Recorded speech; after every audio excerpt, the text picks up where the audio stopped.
Hi, my name is Fulawka and I'll be performing my final OSCE video as a simple dressing change.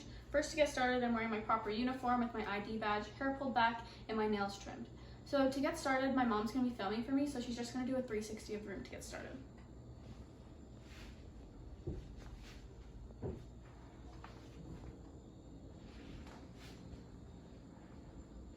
Okay, so first to get started in my simple dressing change, I would first look at the physician's orders, which is just to do a simple dressing change at 7 a.m. Then I would look to see if there's any allergies noted, which in this case there wasn't any. So then I would begin by setting up the patient for patient confidentiality. I would close the curtain and then introduce myself and state my role. So I would say, "Hi there, my name is Fulawka. I'm a nursing student at the university, first year nursing student at the University of Windsor, and I'll be doing a simple dressing change today." Then I would perform my hand hygiene.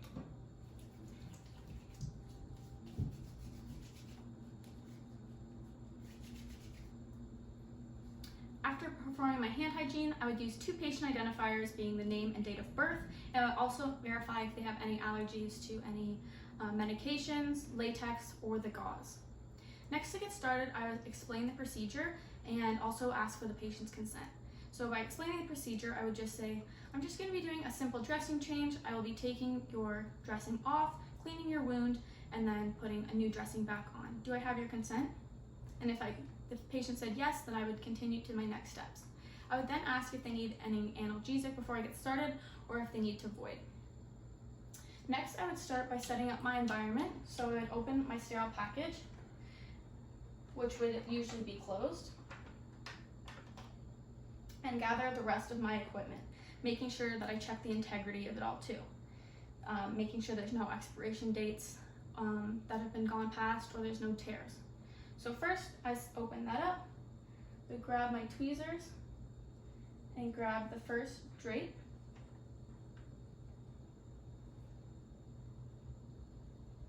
I would then make sure to grab one corner, as the corner here is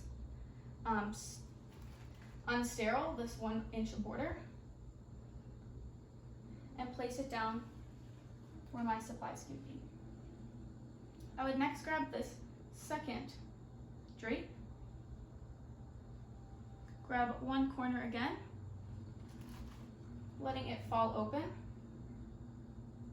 and I would be putting this under my client using the corners here. Next, I would be grabbing my garbage bag and holding this as well, putting my tweezers down 1 inch on the sterile field there. I'm going to open up my garbage bag and fold it into a garbage that may stand on its own.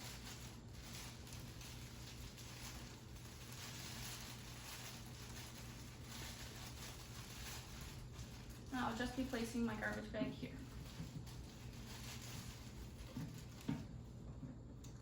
I would then sanitize my hands again.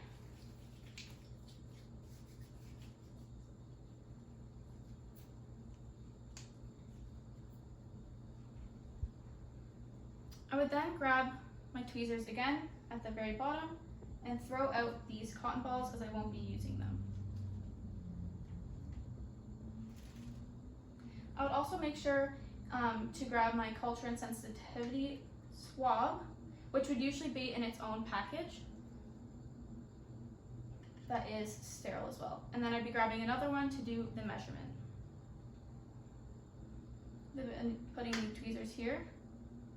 And then I would be opening my gauze. So to open my gauze, these would usually be closed in a closed package.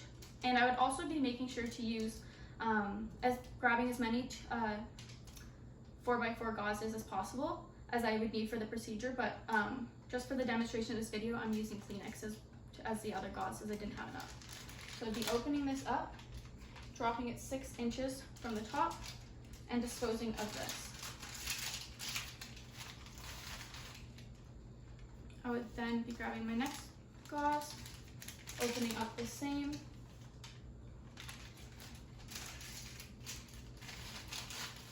disposing of that as well. And then this is the one full of Kleenex. Doing the same, dropping them all. Disposing of this. And I'd be grabbing my ABD pad. That would also open, dropping 6 inches from the top and disposing.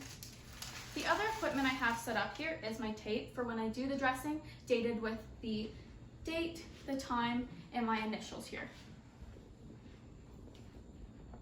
I also have my gloves and my ruler to measure the wound. All right, so now after I have my gauze set up, I'll be grabbing the saline, and I would be taking the cap off, pouring it in to that. And I'd also be just removing these 2 pieces of gauze here, as I won't be needing them, and just so I have more space. I would now be throwing this tweezer out because it is now considered dirty. The next pattern I'm doing is actually removing the old dressing. So I would put on a pair of gloves,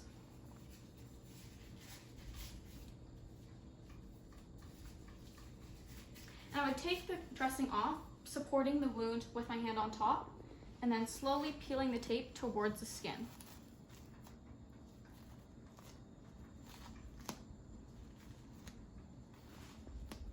Throughout this process of an actual wound dressing, I would not be talking, and I would tell the patient to not talk as well, just to minimize infection risk. So I would be answering any questions a patient may have and doing my health teaching at the end.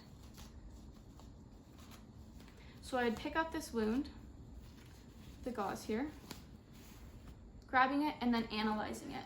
So I would be noting any drainage, the amount of drainage, and the color and odor. So for this wound here, there's no drainage, and there's no odor present.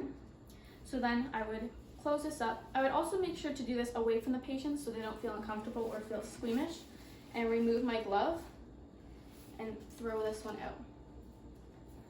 I'd also remove this glove and dispose of that as well. I would then perform hand hygiene.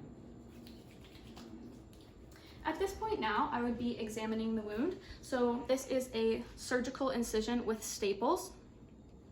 And I would also be assessing the peri-wound. So for the peri-wound, there is obviously no erythema. There's also no induration, no callus, and also there is no maceration. Also, by looking at this wound, from my understanding, it would be considered clean, as there is no swelling, no infection, so it would be considered clean. A dirty wound would be considered being dirty if there was inflammation or any infection present. So after this step, I would begin to clean the actual wound itself. So I'll be putting on a new pair of gloves.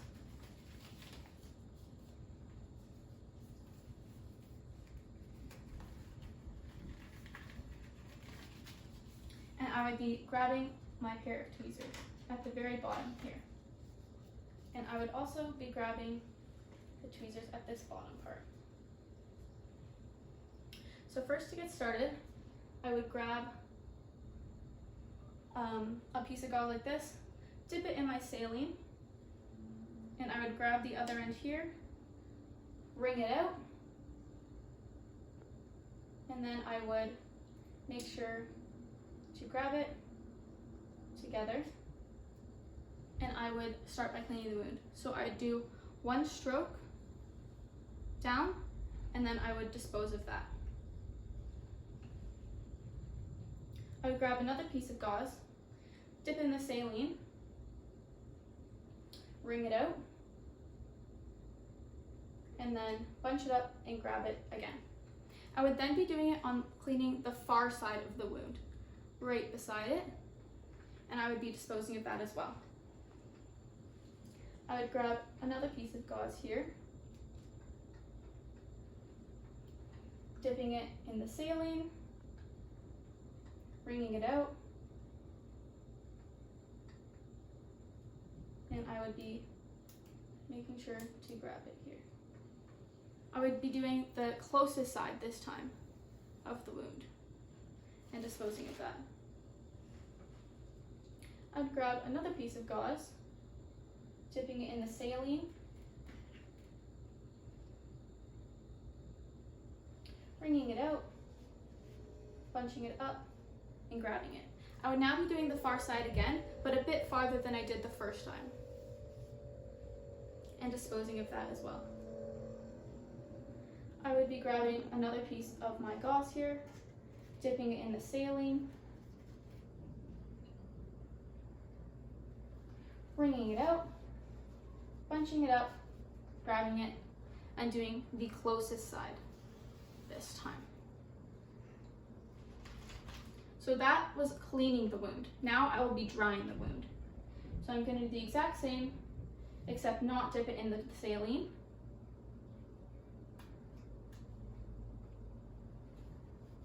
Bunching it on a little bit of a ball. And I'd be doing the same pattern, doing the middle, far side, close side, farther side, closest side. I'll now just be talking about my health teaching, which would usually be done at the end, so there's no talking throughout the procedure. That would be to eliminate any risk of infection. So some health teaching I could teach my patient is that incorporating zinc, vitamin C, and protein into your diet may help heal wounds quicker. So I just tried to tell them to incorporate as much of that as they possibly could while there is a wound healing.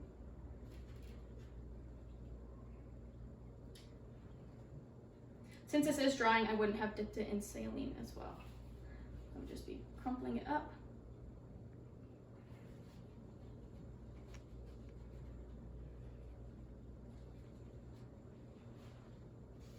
And the farther side again. And doing the closest side again.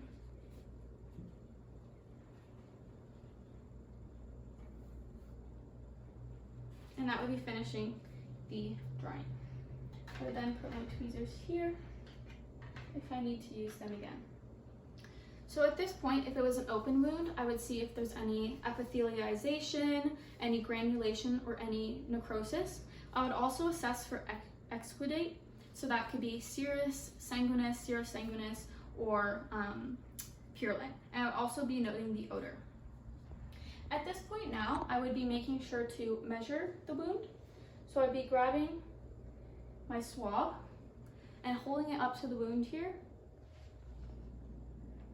measuring the length, which is 15 centimeters, and then the width, which is about 1 centimeter. And I would be disposing of this. I would also, if ordered, would do a culture and sensitivity swab. So to demonstrate, I would grab another swab and use Levine's technique, which is a 90-degree angle, rotating it 5 times back and forth in the middle of the wound. With also measuring width and length, I would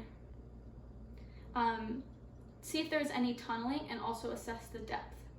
If this was going to the lab, I would put it in a tube, break the stick off, put the cap on, and send it off to the lab.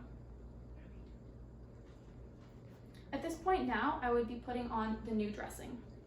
So to put on the new dressing, I'll be taking my tweezers again, grabbing my gauze, and laying it over like that. And once it's down, I cannot move again.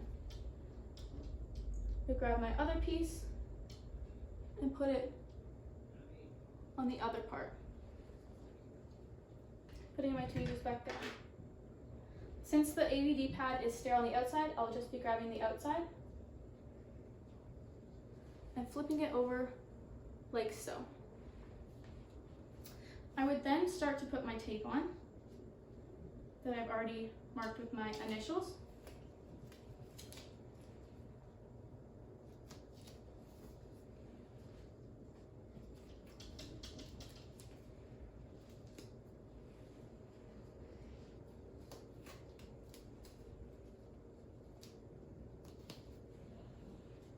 And here would be the last piece with my initials.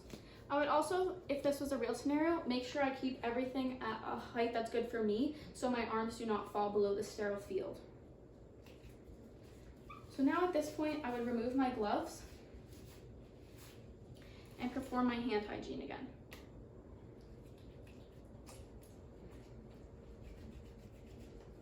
I would now make sure that my patient is covered, as I only uncovered the wound to show part necessary because I didn't want to make them feel uncomfortable or exposed. I would then make sure to raise the bed rails, lower the bed, put the call bell beside them, and then clean up my surrounding area. So I would make sure to clean all my stuff up by just wrapping everything together and then disposing in a bag outside of their room. But just for this demonstration, I don't have extra garbage in here. I would then be moving on to documentation. So I would be starting with the DAR format. So DAR being data, action, and response. So for data, I would just talk about the wound. So there is no drainage, no exudate, no odor. The measurements of the wound was 14 centimeters in length and 1 centimeter through width. I would also, to make sure the patient wasn't in any pain and to assess if they were, I would also make sure to write the location of the laceration, or of the incision, sorry. So for my demonstration, it was somewhere in the abdomen region. I would also make sure to document that there was no erythema, no maceration, callus.